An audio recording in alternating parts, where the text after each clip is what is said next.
s'est réunis ce soir pour dire un petit Torah après un an du décès de Harab Gaon, Rabbi Abraham Benjo et Sultana Alav Shalom. En même temps, on profite de donner ce Torah à l'Ishmat, Benimoun, Ben Jamila, Oliel, Zobne Bracha, Shayim Shayim. Vous savez, aujourd'hui, c'était le jeune Ta'anit de Tammuz. Et comme j'ai expliqué ce matin que le 17, c'est le chiffre 10, que Tov, c'est le chiffre 17, c'est Tov. Et c'est quoi Tov? Ve'en Tov et la Torah. On compare la Torah à Tov. C'est la chose qui peut être Tov. On peut dire beaucoup de choses, ça c'est bon, ça c'est bon, ça c'est bon. Mais finalement, la meilleure des choses, c'est la Torah que nous chante. Parce que, comme on dit dans le livre, que Bishaat mitato shel Adam, lorsque l'homme quitte ce monde, il ne prend avec lui rien du tout, ni argent, ni voilà, tout reste là. Ce qu'il prend avec lui, c'est Torah. Donc finalement, c'est Tov, c'est la Torah. Donc malheureusement, on sait très bien qu'aujourd'hui, le 17 Tammuz, les tables de loi ont été cassées, comme aujourd'hui, malheureusement, il y a eu beaucoup d'exérotes, le korban, le sacrifice qui se faisait au Mikdash chaque matin et chaque soir a été malheureusement arrêté, et les Romains, ils ont brûlé la Torah. Donc malheureusement, c'est un jour qu'il y a eu beaucoup de paraniyot. Mais le chiffre 17, c'est toujours, c'est Gematria Tov. Ça veut dire que tout le problème à nous, c'était à cause de la Torah, et on peut aussi réparer avec la Torah. Et c'est la raison pourquoi on jeûne, on fait un ta'anit pour marquer la raison pourquoi aujourd'hui on jeûne. Alors écoutez, Rashi dit que tous les prophètes, ils ont demandé à Kadosh Baruch Hu, pourquoi tu as détruit le Beit HaMikdash? À chacun, il a essayé de donner une réponse. Les Hamim, les Rabbanim, tous les Gdolim, et finalement, même les prophètes, finalement, ils n'ont pas trouvé de réponse. Parce que le Beit HaMikdash, quand même, c'est important, le Beit HaMikdash. Donc, à la fin, ils demandent à Kadosh Baruch Hu, pourquoi le temple a été détruit? C'est ta maison. Et ça existe, quelqu'un qui détruit sa maison, ça n'existe pas. Et toi, Hachem, c'est ta maison. Et pourquoi tu as détruit ta maison? Et Akash Baruch Hu leur a dit, alors Osvam Torah dit. Parce que, en Israël, ils ont quitté la Torah. Mais maintenant, lorsque le Maharsha a beaucoup d'infarchim, ils essaient d'expliquer c'est quoi en Israël, ils ont quitté la Torah. Comment on peut imaginer quitter la Torah? Quoi? C'est quoi quitter la Torah? Quand même, c'est impossible de quitter la Torah. Ils répondent, Shilou Berou à la Torah Me'omed. C'est-à-dire qu'ils n'ont pas fait honneur à la Torah. C'est-à-dire lorsqu'il y avait le Sefer Torah qui passe, les gens restent assis. Ils n'ont pas honoré la Torah. On sait très bien, lorsqu'on n'honore pas la Torah, c'est fini. C'est fini. Si on ne fait pas qu'avec la Torah, ça veut dire c'est fini. Il n'y a plus personne qui est honoré. Si tu n'honores pas la Torah qui a donné Hachem, même Hachem, tu ne vas pas l'honorer. Donc c'est fini, d'accord, je l'ai dit. Donc, le Beit HaMikdash, c'est l'endroit où il y a ma Shekhinah, c'est ma maison, c'est là-bas où j'habite. Alors si vous n'honorez pas la Torah que je vous ai donnée, alors s'il n'y a pas de but que je reste avec vous, on se quitte. Donc à Boutaï, on a vu qu'à Israël, malheureusement, ils ont été exilés, et ça a commencé à partir d'aujourd'hui. Ils sont rentrés, les Romains et les Babylones, à Yerushalayim. Pendant 3 semaines, ils ont fait un ravage, après ils ont détruit le temple. À Boutaï, ce matin, j'étais en train de voir ce qu'il a écrit mon Rav Alav Shalom, Rav Michel Yehuda Levkovitch. Il essaye de comparer un deuil lorsqu'on perd un père et la destruction de Beit HaMikdash. Écoutez bien, on sait très bien que lorsqu'on perd un papa, lorsque j'ai perdu mon père, j'ai fait 7 jours par terre. Je n'ai pas étudié la Torah. J'ai fait le deuil total pendant 7 jours. Beit HaMikdash, à Tisha B'Av, presque on fait pareil. On s'assoit par terre, on ne mange pas la viande, on fait ta'anit, et on fait presque tous les deuils concernant Beit HaMikdash, c'est les mêmes deuils. On n'étudie pas la Torah, on n'est pas content, on n'est pas heureux. Donc quelque part, c'est presque pareil.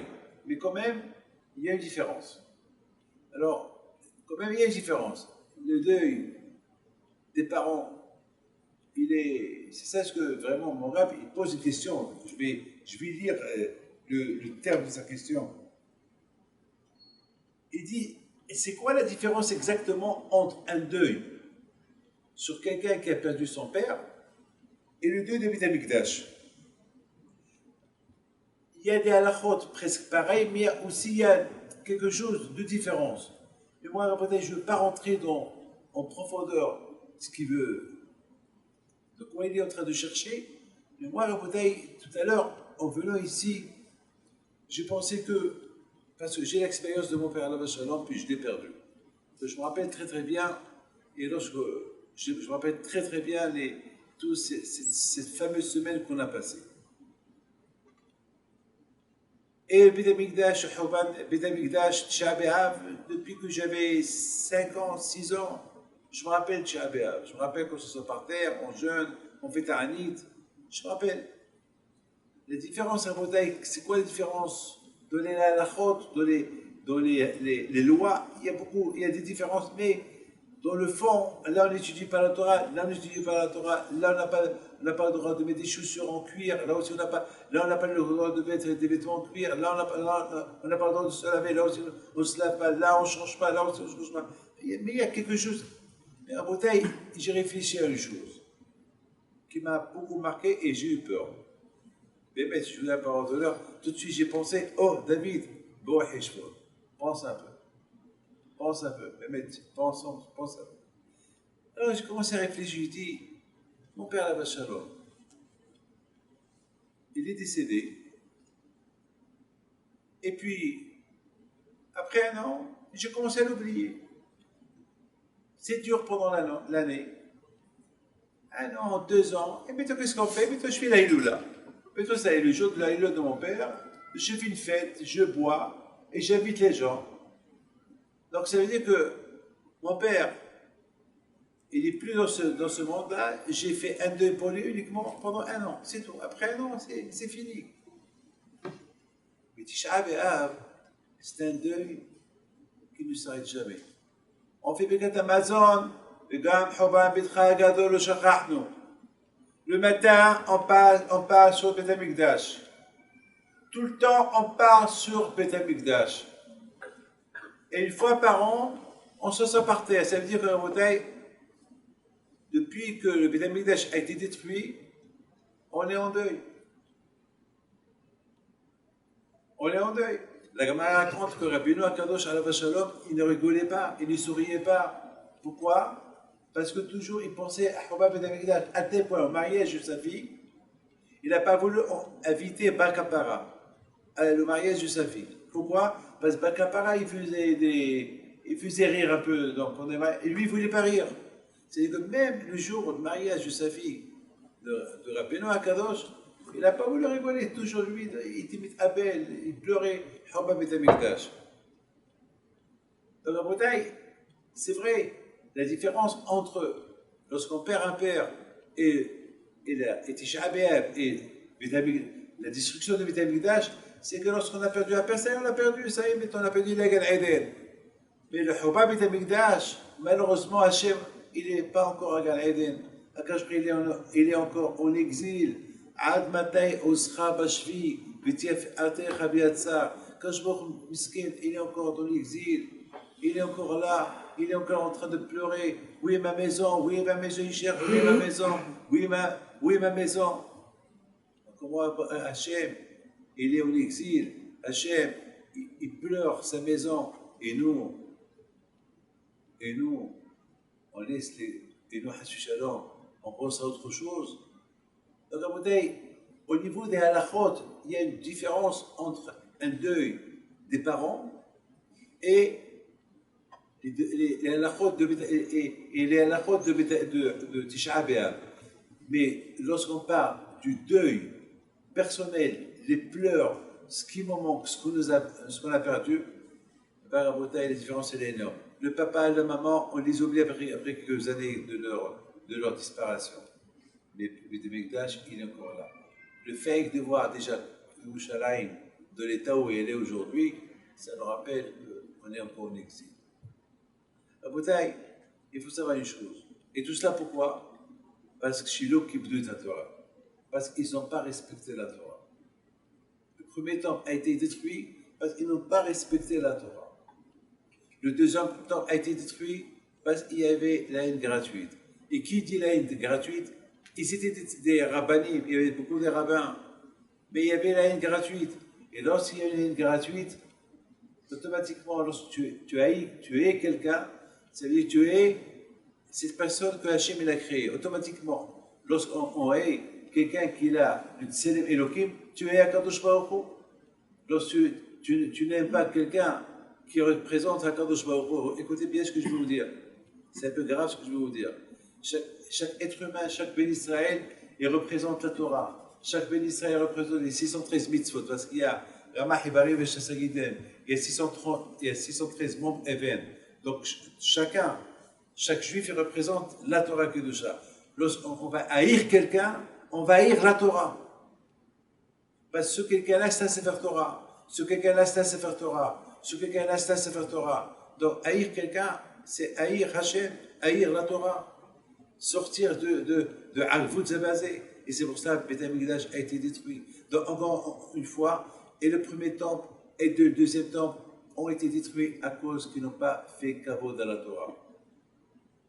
Et Rabotai, aujourd'hui, Baruch Hashem, à notre époque, on voit qu'à notre époque, il y a beaucoup de Torah. On n'a jamais été gâtés comme notre époque. Notre époque, on est beaucoup gâtés. Baruch Hashem, il y a la Torah de partout aujourd'hui. Aujourd'hui, a priori, on peut, regardez au Maroc, en Algérie, en Tunisie, le kavod qu'on faisait au Rabbanim, le respect qu'on avait eux. Mais malheureusement, Rabotai, aujourd'hui aussi, on vit dans un monde que on bafoue les Rabbanim. Allez, on les met de côté. Et encore, on va déshonorer la Torah. Non. Alors là, chez Mishmok, que Dieu préserve, ça ne peut que encore, pas raccourcir, mais encore élargir encore l'exil, et nous on veut le raccourcir. Parce qu'Hachem, il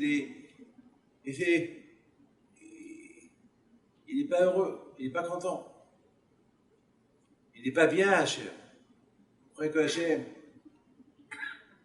ça lui plaît, l'état où il est. Vous avez vu un roi qui a la possibilité de devenir un roi, de retourner à sa place, il ne le fait pas. Non, mais il veut qu'il soit aimé. Hachem, c'est comme un roi. Vous savez, il y a un rabbin qui m'a demandé cette semaine, Rabbi David, il y a des gens qui m'aiment dans ma communauté, il y a des gens qui ne m'aiment pas, et je ne sais pas quoi faire, je reste ou je quitte. J'ai posé une question, est-ce qu'il y a une majorité qui t'aime ou non? Il me dit, il y a une majorité qui m'aime, beaucoup. Je dis, ben, s'il y a une majorité qui t'aime, essaye de rapprocher l'autre aussi vers toi. Hachem, il veut aussi une majorité qui l'aime pour qu'il retourne à sa place. Mais why not? Pourquoi pas? Il y a encore plus de majorité qui va l'aimer. Aujourd'hui, on a la possibilité. Rabbi Joe Alav Shalom, c'était quelqu'un qui aimait la Torah. C'est quelqu'un aussi marchait dans la rue. On voyait le kavod de la Torah qu'il représente. Et je lui demande pardon parce que beaucoup de filles m'ont brassé les mains. Et c'était sa anava, c'était sa grandeur. C'était sa grandeur, sa anava. Parce que je sais que je ne mérite pas qu'il m'embrasse les mains. Et beaucoup de fois, j'ai enlevé les mains. Et lui, il tirait mes mains. Il me dit non, tu as zéro ta vote. Et toujours, lui, il m'a tutoyé. Toujours, il m'a dit voilà, j'aime un Behin Pido comme mon père. Alors, vous êtes comme mon frère. Vous êtes comme. Voilà ce qui était Rabbi Joe Alav Shalom. Il a souffert pendant un an et demi de sa maladie. Il nous a quittés. Et lui, c'était un exemple de quelqu'un qui vraiment il aimait la Torah. C'était un homme exemplaire. Rabotai, n'oubliez pas une chose. Regardez pourquoi Tisha B'Av, on n'étudie pas la Torah. Vous savez pourquoi, Rabotai? Parce que la Torah est réjouie. Mais a priori, une fois j'ai posé question, le contraire. On devait étudier la Torah de Tisha B'Av. C'est vrai. Puis ça, quand je vous il a dit Kara Alay Moed. Puis ça, quand je vous il a dit que Tisha B'Av, c'est comme une fête. Lorsqu'on perd papa, c'est pas une fête. C'est pas écrit que lorsque je perds un père, c'est une fête. C'est un deuil. Mais pour Tisha B'Av, c'est écrit Kara Alay Moed. Il a appelé Tisha B'Av un jour de fête. Alors, au contraire, on devait étudier la Torah. On devait étudier la Torah. Eh bien, justement, Rabotai, les Hachamim nous ont interdit d'étudier la Torah. Pourquoi? Par punition, parce qu'on n'a pas fait kavod à la Torah. La Torah nous punit. Puisque vous n'avez pas fait kavod, alors je ne vous laisse pas m'étudier. Voilà, c'est une punition que je vous punis. C'est une punition pour le. Parce que moi, après, j'ai envie d'étudier. Pour réparer. Pourquoi la Torah, pourquoi Beth Amikdash a été détruit? Par rapport, parce qu'on n'a pas étudié la Torah. Parce qu'on n'a pas fait kavod à la Torah. Très bien. Ah, maintenant, voilà, je répare. Je commence par aujourd'hui. Hachem me dit non, commence demain. Je vais voir demain si tu vas commencer. Aujourd'hui, je te punis. Et qu'est-ce qu'on fait? Le lendemain, on prend les vacances. Donc, on a perdu. Et le bénéfice chez Abéab. Mais, si on prend des vacances cachères, on sait où on va. Alors là, je dois vous dire quelque chose, je t'aime. Mais pas imaginer hier, un voisin, non? Il y avait avec moi un voisin. Je sors de la maison pour aller donner un cours aux femmes, à Wahaïm. Il y a deux voisins, et un voisin et son ami. Il vient vers moi, un Shabbat Shalom. Alors, je lui ai dit, ça va, tout va bien. On a commencé à marcher ensemble. Je lui ai dit, de quoi vous étiez en train de discuter? Alors, il regarde l'autre. Il lui dit, on lui dit. Alors moi, je leur ai dit, c'est pas on lui dit, dites-moi, je veux savoir de quoi on parlait. Je dois pas d'honneur. Hachem me pardonne parce qu'on n'a pas le droit de juger quelqu'un mal. J'ai cru que peut-être il parlait des choses à ne pas parler. Donc, ils avaient honte de le dire. Voilà ce qu'ils me disent, les deux. Ils me disent, Rabbi David, on était en train de parler que, Baruch Hashem, cette année, on a réussi dans l'école, on a été graduate, et Baruch Hashem, toute l'année, on a étudié chaque matin, on a été dans une Habouta chaque matin, et demain, on voyage à New York, on va prendre quelques jours à la plage, à New Jersey, à Deal. Puis on a commencé à discuter, ça vaut la peine d'aller, ça vaut pas la peine. Dommage, tout ce qu'on a étudié cette année, tout ce qu'on a fait cette année, on va le perdre pour ces 2 semaines-là. Et en plus, on va retourner vers le mois des Loul. Et après, on va aller à la synagogue, on va faire les slichot, sachant que l'année dernière, déjà, on a fait une bêtise, donc on va recommencer cette année. Alors je le regarde, je leur dis, j'ai fait un sourire, j'étais tellement content. Alors eux, ils m'ont dit, si vous, Rabbi David, vous êtes content de ce qu'on était en train de discuter, mais vous ne savez pas ce qu'on a décidé. Ben, je leur ai dit, j'en suis 100% sûr que votre décision, elle est que vous n'allez pas partir demain. Alors, qu'est-ce qu'ils m'ont dit tous les deux? Devant Meir, il est là. Rabbi David, puisque vous l'avez dit, eh ben, ça, c'est ce qu'on a voulu faire. Ça, c'est ce qu'on a voulu faire. Parce qu'on s'est remis en question. Puisqu'on étudie la Torah, comment on va aller salir nos yeux? Comment on va aller à une plage mixte et voir ce qu'il ne faut pas voir? Comment? Vous savez, Rabotai, j'aurais dit, en ce moment-là, Akadosh Baruch Hu est en train de faire la fête. Ça, c'est ce qu'on appelle Kavod Torah. Ça, c'est ce qu'on appelle l'honneur à la Torah. Ça, c'est ce qu'on appelle la reconstruction de Beth Amikdash. Le Beth Amikdash a été détruit parce que les rabbins n'ont pas fait Kavod à la Torah. Mais lorsqu'Akadosh Baruch Hu voit que des gens simples comme vous, comme nous, qu'on n'est pas des tzadikim, qu'on n'est pas des rabbins, qu'on n'est rien du tout, et nous on fait Kavod à la Torah, ça, Rabotai, ça rapproche la venue de Mashiach aussi vite que possible. Donc, Rabotai, avec l'idée d'Hachem, Yeratzon, Akadosh Baruch Hu, Be'ezat Hashem, que ce soit parmi les derniers jours, Be'ezat Hashem, de la Géoula. Amen. Et n'oubliez pas une chose. Tout à l'heure, je reçois les gens tout à l'heure, il y avait une femme qui est venue me voir. Une femme qui vient de l'Afrique. Une Sud-Africaine qui s'est convertie au judaïsme. Et je lui dis, madame, je peux savoir quelle est la raison. C'était la dernière femme que j'ai reçue aujourd'hui chez la famille de 8 ans. Quelle est la raison que vous êtes convertie? Qu'est-ce qui vous a amené à se convertir? Il paraît que c'est une femme qui est Mamash, Tzadeket, il paraît, d'après ce que j'ai entendu, Tzadeket, qui vous a qu'est-ce que vous avez trouvé de beau dans le judaïsme? Quoi? Elle m'a dit une phrase. Elle m'a dit, moi j'étais idolâtre. Je répète, j'étais idolâtre. Je faisais l'idolâtrie, la abodazara. Et un jour, je suis tombé sur un livre. Il parle des Juifs. J'ai commencé à m'intéresser aux Juifs. C'est tout. En Afrique. Et de là, elle commence à s'intéresser à la Bible. Et après, elle commence à s'intéresser au Midrash. Elle a vu que nos ancêtres aussi étaient idolâtres. Jusqu'à qu'ils ont connu la Torah, ils ont choisi la Torah. Donc je me suis dit, j'ai commencé à approfondir. J'ai commencé à me dire, hein, eh ben, je fais partie de ces gens-là qui étaient idolâtres. Ils ont découvert Hachem et Hachem s'est dévoilé à eux. Moi aussi, je veux faire ça. Eh ben, j'ai découvert Hachem et aujourd'hui, je sens Hachem partout. Une Goya convertie, africaine, qui me parle de cette façon. Qu'est-ce que moi, David Pito, je vais devenir? Qu'est-ce que moi, je vais faire? Si elle a découvert Hachem, elle qui était idolâtre, elle qui était loin, et toute seule, sans rabbin, sans l'aide de personne, elle seule, elle a découvert Hachem.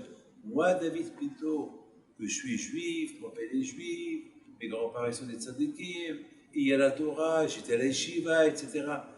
Est-ce que j'ai découvert Hachem comme cette femme qui a découvert Hachem? Est-ce que je le sens comme cette femme qui le sent? La réponse, elle est, ça dépend comment je me comporte avec mon cœur, avec la Kadosh Baruch Hu. Avec la bouche, je dis j'aime Hachem. Avec la bouche, je peux tout dire. Avec la bouche, je dis 1000 choses à la fois. Oui, je t'adore. Mais est-ce que mon cœur, il adore la Kadosh Baruch Hu?